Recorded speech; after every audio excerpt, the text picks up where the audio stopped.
I wanted to share a story about two incidents that I've had using generative AI instead of Google to find a solution, and ultimately, one of them turned into a purchase.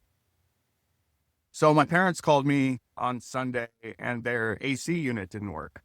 We have an agreement with an AC company for their maintenance agreement overall, and we wanted to see if I could fix it to save a couple bucks. So I went over there and made sure the drain line was clear, but it was hot in the house. I Googled the name of their AC unit and then also like the fact that it was hot, and pretty frustrating result, actually. Mostly just ads for AC companies in order to buy. But at that point, I was trying to figure out whether it was something that I could help fix and whether it needed a Sunday service call, which would cost more. So I proceeded to jump over to ChatGPT, and I took a picture of the thermostat on the wall, and I said, the AC is not cooling the house. What could be wrong? It proceeded to look up the instructions on the thermostat based on the brand name that it saw. Then it asked me 5 questions.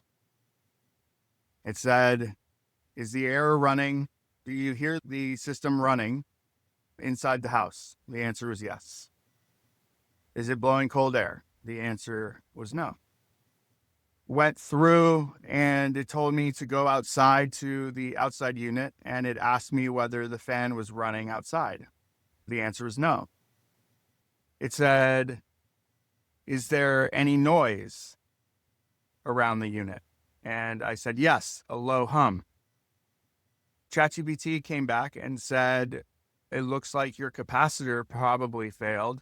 You could investigate that by opening up this panel. If you see any bulging on the capacitor, that is the reason for the issue. It did tell me to consult an HVAC technician as well.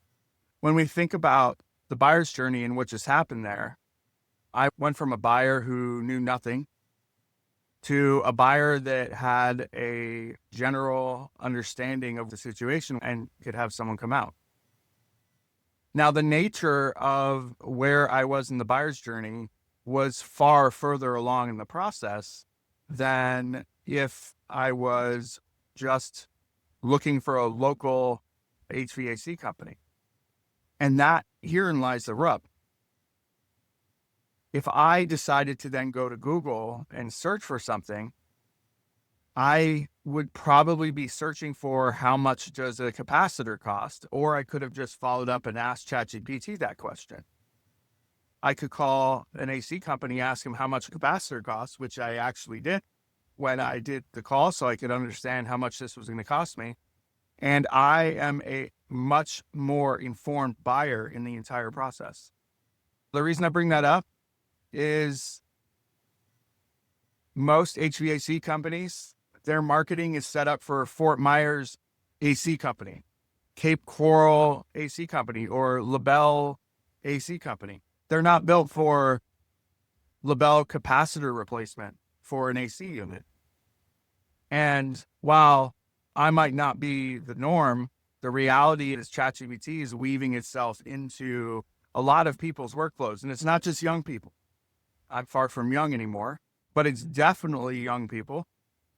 And, as we start to see this reliance on generative AI and this opportunity for some deductive reasoning, lo and behold, the guy came out to switch out and fix our AC unit. And you know what it was? It was the capacitor. So I'm excited because I have a high amount of confidence that they fixed the right thing. But also that changes the buyer's journey so much. And when we look at your business and what you're doing and the way that folks can diagnose things, you wouldn't have had people asking that question or reaching out, 6 months, a year ago. And now you're going to start seeing very specific requests coming through. And that's where you need to make sure that you have content on your website that is reinforcing further down in the buyer's journey, the very specific things you can help with. because people want to be informed and they want to understand how much something is going to cost. And so if you have an idea of how much a capacitor should cost for a replacement and why it fails in the first place, that could end up being a way that you show up if someone says, how much for a local company to replace my capacitor?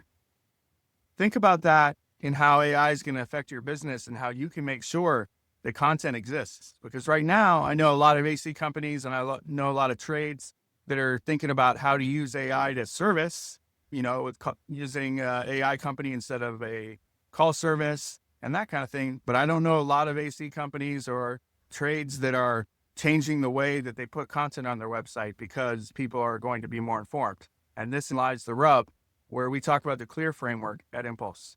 But that was a remarkable change and a remarkable example. The other one is just over a month ago. I was in New York for a conference and I had my Meta sunglasses on. They're AI sunglasses. And I was walking along the waterfront and I saw what I now know is the USS Intrepid. I thought that would be super cool for my kids. So I wanted to take some pictures. So I took a couple with the glasses. I still have my phone in my pocket.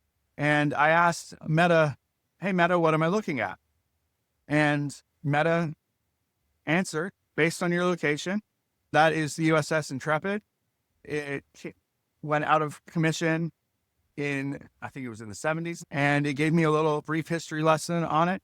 It mentioned on the other side of the ship, there was a museum.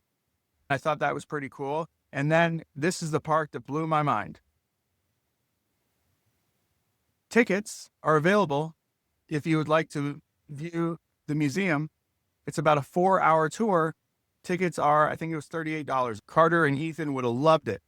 But the thing is, I didn't have 4 hours and I wasn't sure I wanted to pay. It said something at the end which blew my mind. And it was, would you like me to send the link to purchase to the Meta AI app in my pocket? I said no. And I've never regretted something more in my life because I want to know where it would have sent me. Would it have sent me to the museum's website? Would it have sent me to Travelocity? Where would it have sent me? And that's the question. That's where we have to start thinking about optimizing for the wider humans that view things, but also the AI agents that are going to be providing the content and the direction.